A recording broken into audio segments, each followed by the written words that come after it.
You are listening to the Horse Radio Network, part of the Equine Network family. They're all coming in here as individual athletes that have their individual careers, their individual kind of coaches and trainers. And so it is the really important to that they can switch their mindset just that little bit, that when they come in, yes, there are individual medals also at this Olympic Games, but the very first and most important consideration has got to be the team. So, we'll have a meeting at the beginning of the training camp where we talk about like what are the important aspects of team and team unity and cohesion. And it's just always, I tell the athletes, every decision that you make when you're either on the horse or off the horse, in competition, out of competition, you have to keep the team number one in your mind, because anything that happens to you is going to affect the team. So I'll bang on about that daily, when we're at the Olympics, that we're here to do a job for the team first and individual glory comes after. So I think that's the thing that I really do harp on a lot, because to be successful at a team and at the end of the day to go home with a team medal, it takes that kind of cohesion and unity and, mutual respect and all of that. In today's Practical Horseman podcast, we talked to Chef d'Equipe of the U.S. Olympic eventing team, Bobby Costello. In April of 2022, he took on the role of interim Chef d'Equipe of the USEF Land Rover eventing team for the Eventing World Championships in Bertone, Italy. Following the team's silver medal win, he was hired as the U.S. eventing team's full-time Chef d'Equipe and technical advisor. Bobby grew up in Hamilton, Massachusetts, where he started taking riding lessons around the age of 5. It wasn't long before he was also fox hunting and showing on the local circuit. Jack Legoff's USET 3-day event squad was based in Hamilton throughout the 1970s and 80s while Bobby was growing up, giving the young horseman his first glimpse of the intense sport of eventing. This undoubtedly had an early and profound influence on the future Olympic rider. After seeing his first Ledyard International 3-day event in the mid-1970s, Bobby knew he wanted to represent his country on the international level in the sport. After graduating from the University of Massachusetts with a degree in mass communications and a minor in music piano performance, Bobby transformed his self-allotted 1-year trial run in the professional horse world into a successful business and competitive career that has now spanned 3 decades. Bobby made his first Olympic team at the age of 35 for the 2000 Games in Sydney, Australia, where he took 8th place in individual performance aboard his career-making mount, Chevalier. The pair also earned top 3 and 4-star placings at Rolex Kentucky, Fairhill International, and the Burghley Horse Trials in the UK. In 2003, Bobby represented the U.S. again at the Pan American Games, this time winning a team gold on his horse Dalliance. The duo went on to future successes at Fairhill International and Rolex Kentucky, in addition to being the top American finishers at Burghley. After stepping back from international competition in the mid-2010s, Bobby started his own training venture called ROC Equestrian in Southern Pines, North Carolina, where he's lived since the early 1990s.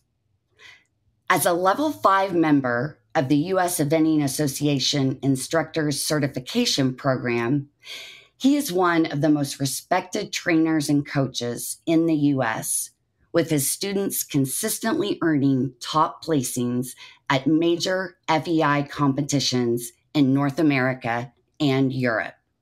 Over the last several years, Bobby has held almost every volunteer leadership position in the sport. He chaired the USEF Active Athletes Committee from 2001 through 2008, and then served as chair of the USEF Eventing High Performance Committee from 2009 until 2012. He also chaired the USEF Eventing Selection Committee for the Olympic, World, and Pan American Games from 2013 until the 2020 Tokyo Olympics. As a former Olympic athlete, Bobby knows exactly what it feels like to ride down the center line at an Olympic venue and has aspired to pass the wisdom he gained from that experience on to his team. In today's podcast, the U.S. eventing team's Chef d'Equipe talks about the importance of establishing trust, respect, and open communication to successfully compete as a team in eventing. And he also discusses his strategy going into the 2024 Paris Olympic Games. When it comes to equine health, Cosequin Joint Health Supplement didn't just enter the arena. They built it. World-renowned riders like Philip Dutton, Will Coleman, and Julie Goodnight trust Cosequin for their horses. The high-quality, scientifically researched ingredients found in Cosequin products range to support joint, digestive, hoof, and immune health, the areas most impacted by performance horses. Top riders give their horses the best, and that's why when performance matters, they choose Cosequin. With over 30 years behind the Cosequin name, you can rely on Cosequin products for when performance matters. To learn more, visit cosequin.com.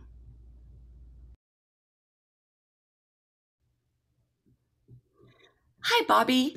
Welcome to today's Practical Horseman podcast. We are so excited to talk to you before you and the U.S. eventing team head to Paris for the Games later this summer. What are you and your team expecting at the Paris Olympic venue and the competition itself? Well, I think, first of all, we're expecting what is going to be a truly iconic venue right there at the Palace of Versailles. I've been there several times now doing site visits, and I think the latest time was, most recent was in May, I do believe. And anyway, it's going to be an absolutely beautiful venue and incredibly exciting. And so we're very much looking forward to that. Yeah, I believe I saw a picture of where I think they're doing the dressage arena and everything. And aren't they also doing the eventing along the canal? Yes, yeah. So the cross country course will kind of run up and down either side of the Grand Canal, and it'll cross the canal in two different places where they'll be building a temporary kind of bridge that goes across the canal, and they actually tested those out last summer for a little during one of the site visits. So the horses, I mean, the horses won't really even know that they're going across. It's basically pontoons, but it's so well constructed. So it's going to be really, really cool. That's amazing. And Bobby, what are you personally looking forward to about the Olympics this summer? Well, I mean, it's different than going. I mean, I'm looking forward to it. I mean, it's obviously a very kind of serious competition. So, I'm really looking forward to getting there. About a week in advance, we'll be doing a training camp, and then just trying to get everybody in that mindset. Everybody's kind of coming from their own businesses, their own programs, from all over the country, and we're all kind of descending upon Paris together. And so really just trying to get everybody in the same mindset, and just looking forward to putting forward a medal winning performance. Are there any potential challenges you're expecting? And if so, can you talk a little bit about strategy to overcome those?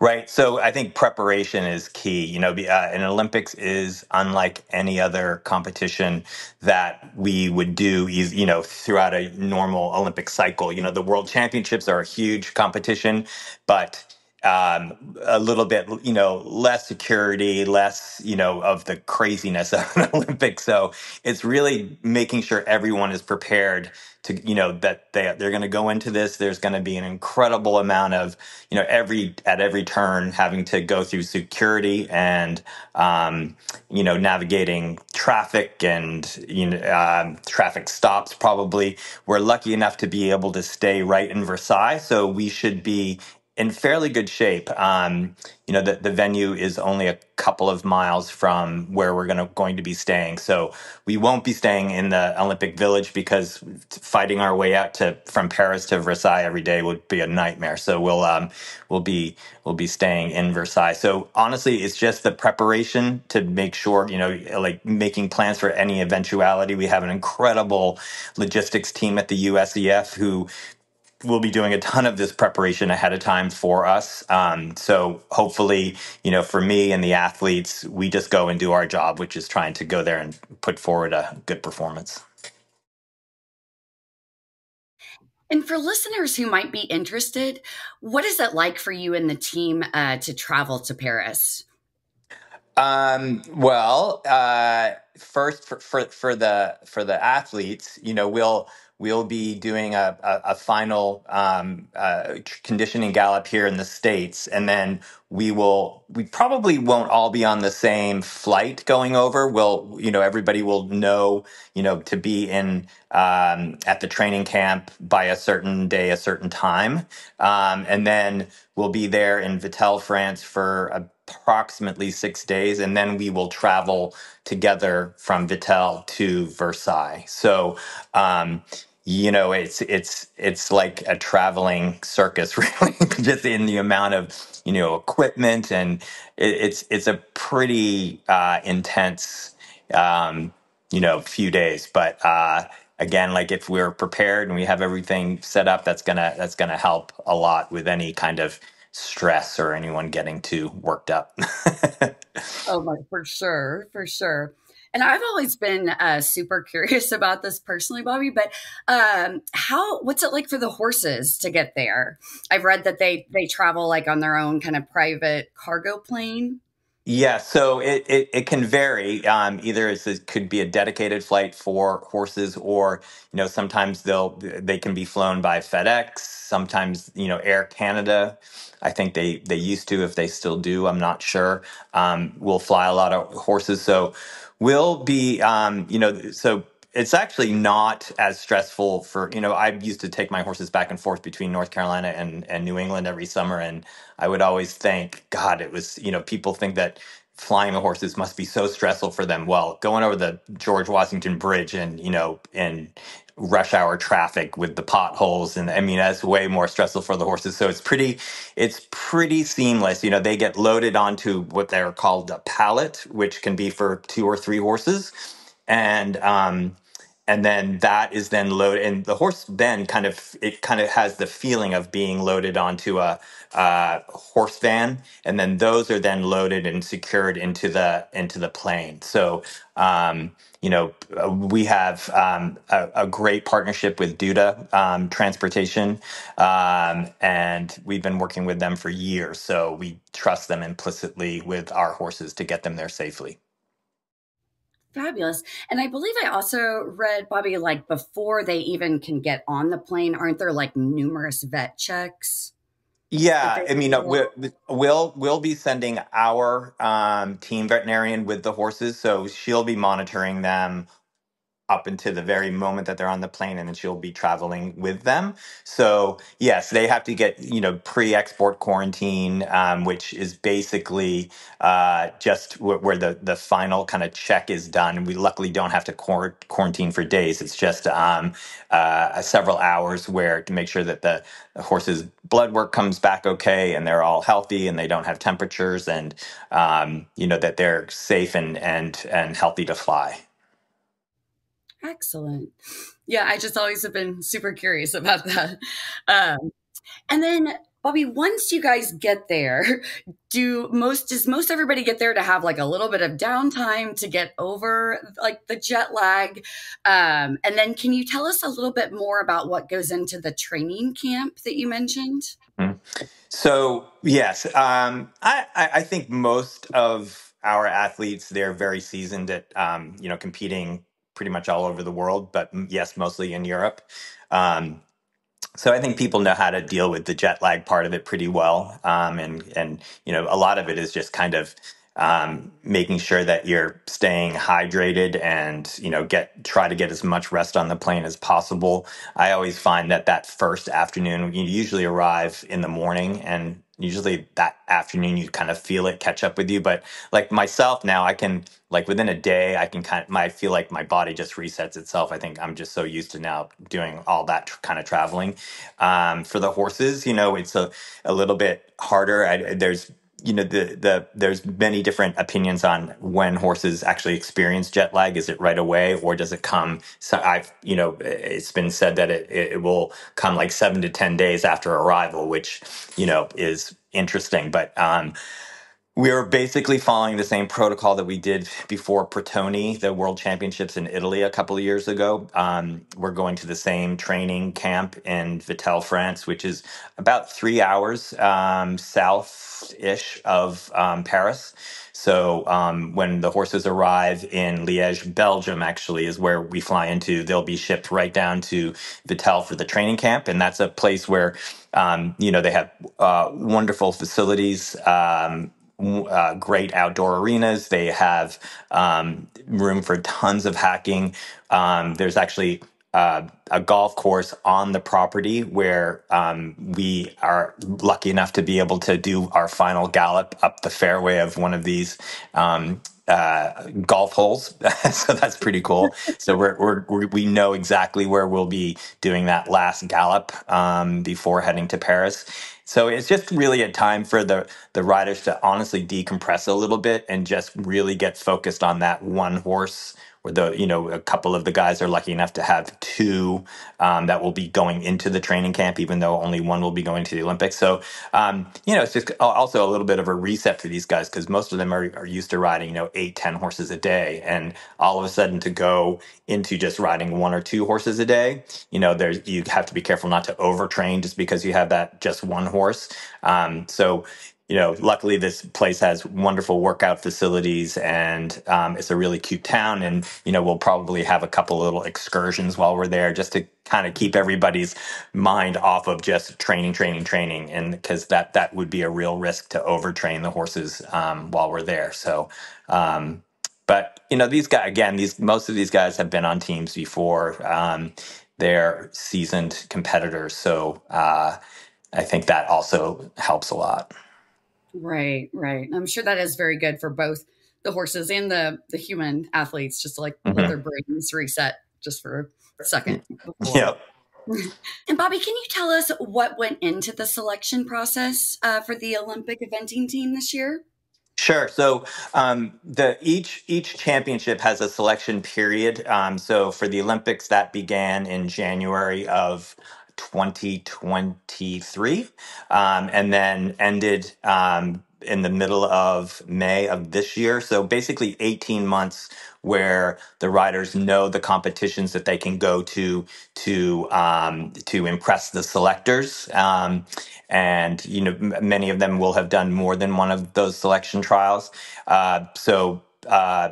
And then what then happens is that after our final selection trial in May, our selectors came up with a non-published list of horses that they would like to go through a very thorough examination by our team vet. And then that becomes the pool of horses that we know are healthy, that the selectors can then choose from to be on the Olympic team. So that all happened then by the end of May. And then the selectors then go into hours and hours and hours of of conversation, deliberation, looking up records again, watching video, discussing and rediscussing, the merits of each horse and each athlete. And then I actually am allowed to give kind of my 2 cents as far as who I see being, best suited to be on the team. But then I'm sent away, and then the selectors do all the work, and they come up with the final team and alternates with no more input from me. So it's a very, democratic and way of doing things, and it's super thorough. Like the work that our selectors put into coming up with the final team it's an immense job and responsibility, and each time they do a great job. Just out of curiosity, about how many selectors are there? There are 5. 5. Yep. Okay. Yep. There's a chairman and then 4 members. Correct. Very good. And Bobby, can you talk about the strengths of each horse and rider on the eventing team?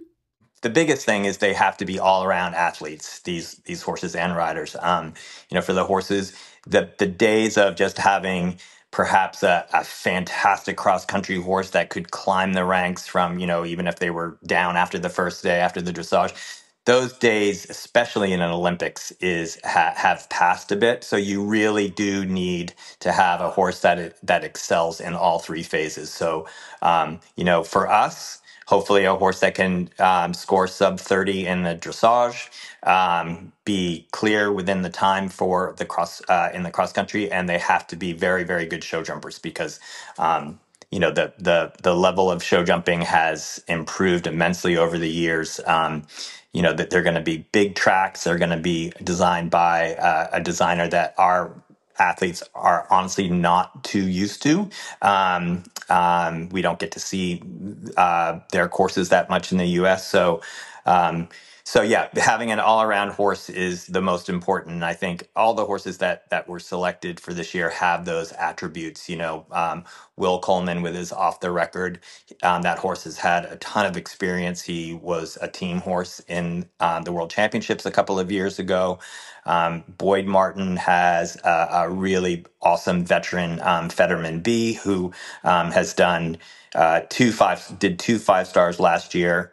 Super competitive, good in all 3 phases.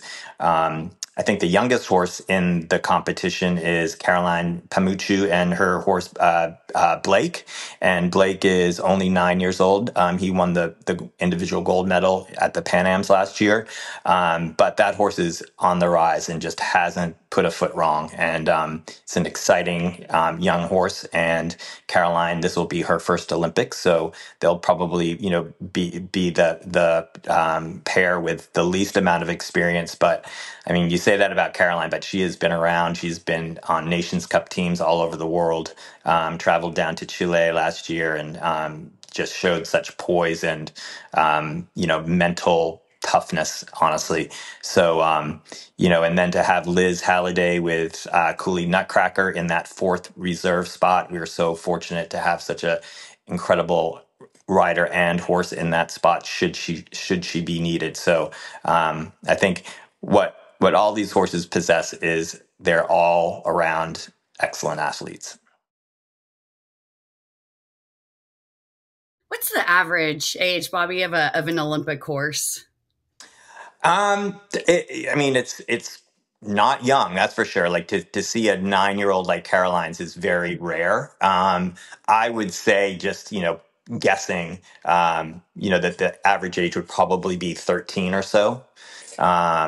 You'll see a couple of horses that may be 17, 18 competing at the Olympics this year.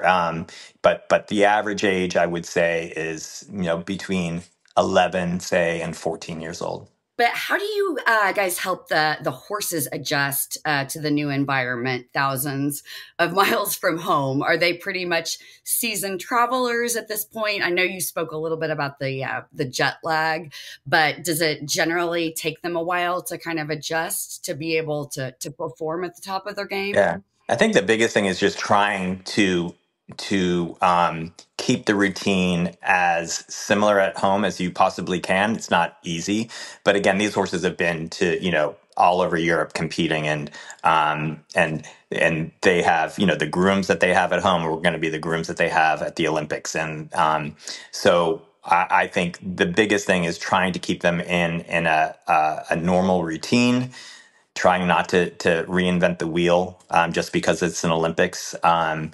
the horses will gain a lot of confidence from that. And of course, we compete at different venues every weekend over here. So they should be used to going into a different stable block, a different, with different riding areas, obviously different courses. And so, yeah, basically trying to keep the horses and the athletes in as much of a routine that is familiar as possible.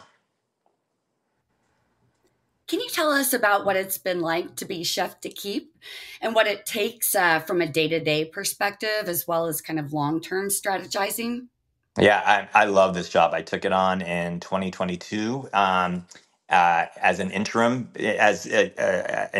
role to get the team through the that World Championships, and then I was hired shortly after to become the full-time chef and technical advisor. What I don't do a lot of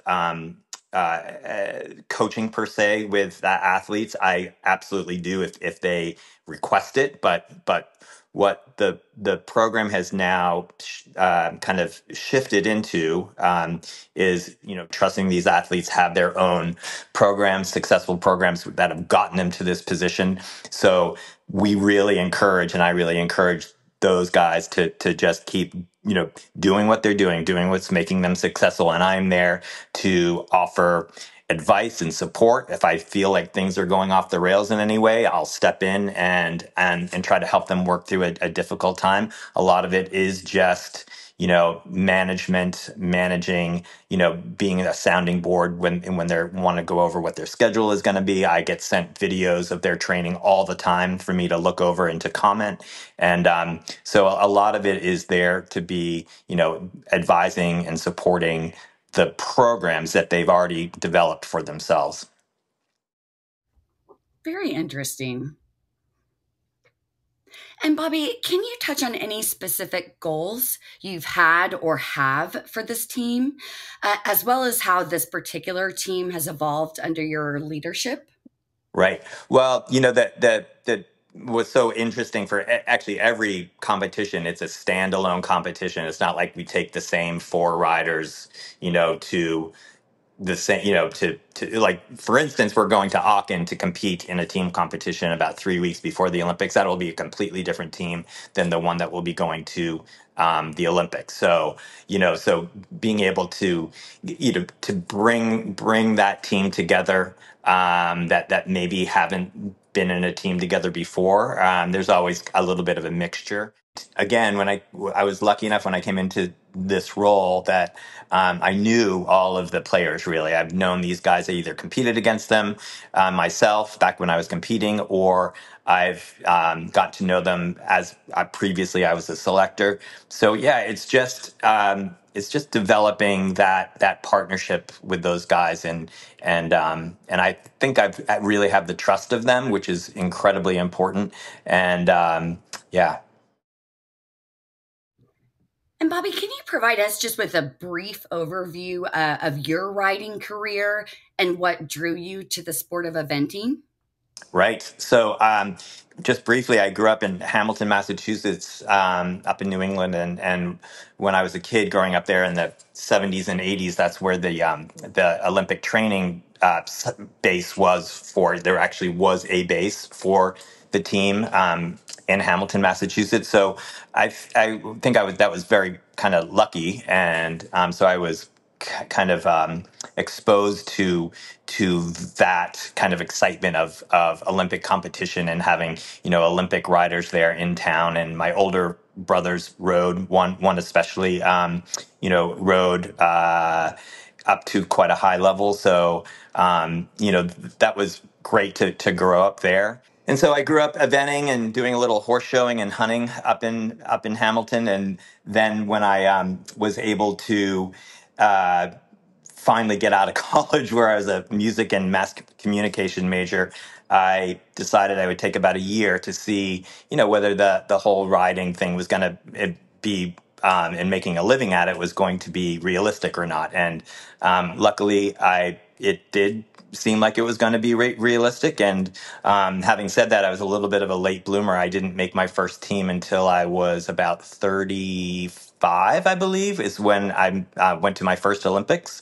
And that was in Sydney, Australia, where I finished 8th individually on a fabulous horse called Chevalier, and then was able to ride a couple of years later on the Pan American team on a great horse called Dalliance, and I think we won the team gold that year. So, and then competing, at all the big 5 stars. In Europe, it was an incredible experience. So, I did that until I kind of retired from top level competition when I was in my mid 40s. And since then, I have a ton of wonderful athletes that I both train and coach. I kind of turned my focus onto that a little bit more in my own business. I feel lucky. The thing that ties it all together is just my involvement with high performance for decades now. And I'm really lucky. It's a great group of people. It's a great sport. It brings you all over the world. So it's a pretty cool sport to be involved in. And Bobby, what do you think you bring to the team from your riding, coaching, and Olympic experiences? Yeah, I mean, I think because I can, I know what it feels like to have to go down the center line at Olympics, or what it feels like to wake up the morning of cross country where the nerves just may be almost unbearable. Like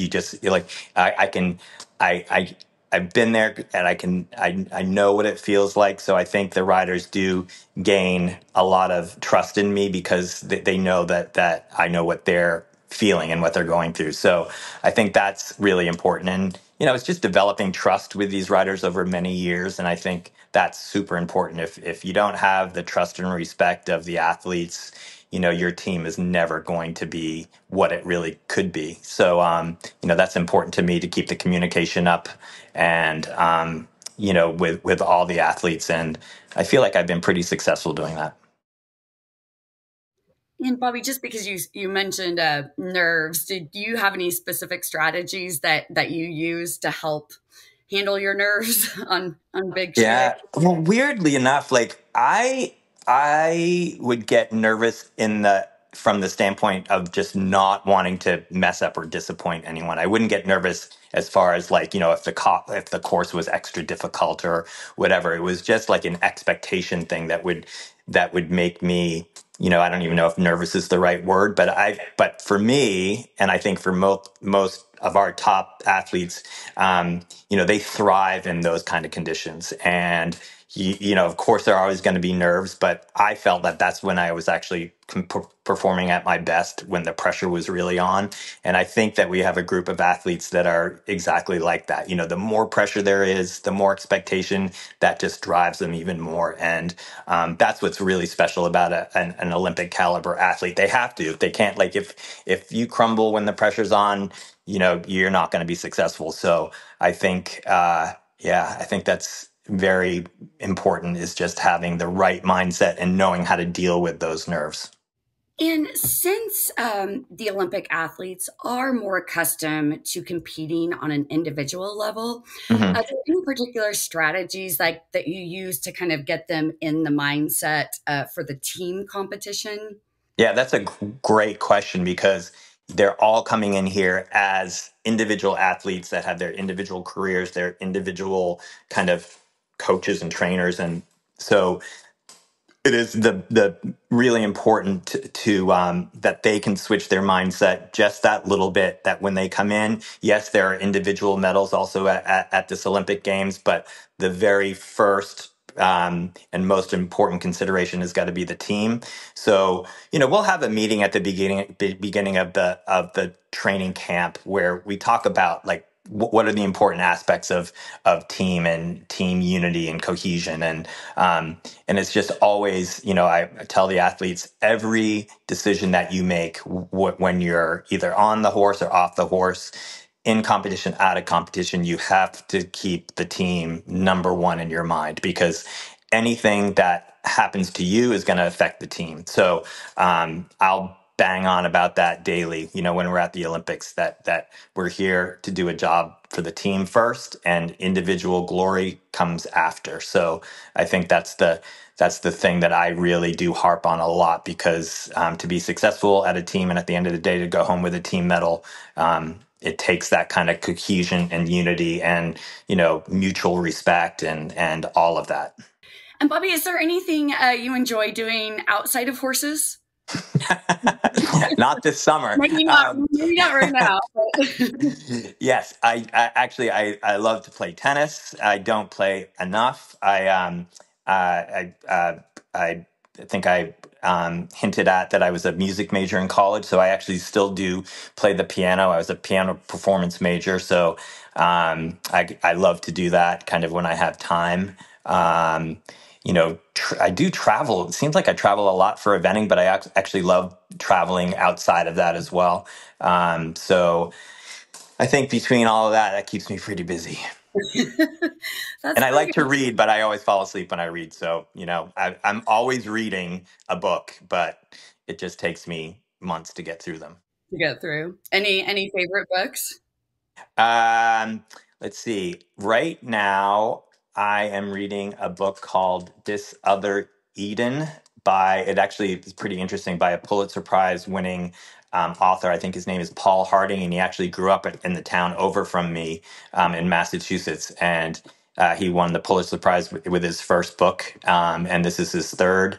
And so that's the book that I just finished it, and it was unbelievable. And so I don't know what's up. I don't know what's on my bedside table at the moment. I can't remember, but yeah, I love to read, but I'm not a fast reader, and I use it to fall asleep a lot. So, well, thank you for sharing. I'll definitely add that to my reading list. And it's a little heavy, but it's a good book. Right. And that's pretty incredible that you not only have the piano skill, but also the equestrian talent. Did you grow up, obviously, I'm guessing, learning the piano as well? Yeah, for sure. I started taking lessons, I think, when I was 5 or 6, and that's kind of when I started to ride. And honestly, yeah, that was the horse part. As far as the seriousness of it, of course, I rode as a kid and loved it, and was a barn rat and kind of hung out at the barn all day every day. But it wasn't until after college that I was still unsure whether I was going to make a go of this or not. But like I said, I gave myself that opportunity for a year to try to figure out if there was a way that I could make this work. And I knew I wasn't going to be a concert pianist, and I certainly didn't want to be teaching little kids, piano lessons as much as I love little kids. But so yeah, it was. I felt lucky to have those two kind of almost totally different passions, and so yeah, I'm just glad that one of them really worked out. Right. That's amazing. And Bobby, after the Olympics, does everybody take some much needed time off to kind of relax and recover, or do you guys usually just it's so sad, because like, especially for our athletes, they're giving up a lot of time from being at home in their own businesses. So I guarantee you these guys will be probably back in the US within, I think the eventing portion of the Olympics ends on the 29th of July or so. I guarantee you they'll probably all be back in the US by August 1st, and probably going to a competition with their young horses that next weekend. There's not a lot of downtime. And then, the big fall circuit with, Burghley over in England, and, getting ready for the big 5-star at Maryland in this country. So yeah, there's, I don't think there'll be a lot of vacations happening right after the Olympics for these guys. That usually comes at the end of the year, but pretty intense, I'd say. Yeah. And Bobby, is there anything that I did not think to ask you about today, just in general about you or the eventing team this year that you might want to share with our listeners? And if we did pretty much cover everything, that's great too. Yeah, I think we have. I think that the thing that I always try to stress is that, we can't do this without the support of the USEF, the USET Foundation, the owners and the grooms and the people that, so many people that are involved in getting, us to an Olympic Games, and we're there, lucky enough to be there coaching and competing. And so, it's just really appreciating all the work and all the people and all the federations and organizations that kind of allow us to be able to slide in there and hopefully, do them proud at the Olympics. For sure. And of course, with the equestrian events, it's not just getting the human athletes there. You got to have a huge entourage and team behind the horses as well. So yes. Yeah. Well, Bobby, thank you so much for being on the podcast with us today.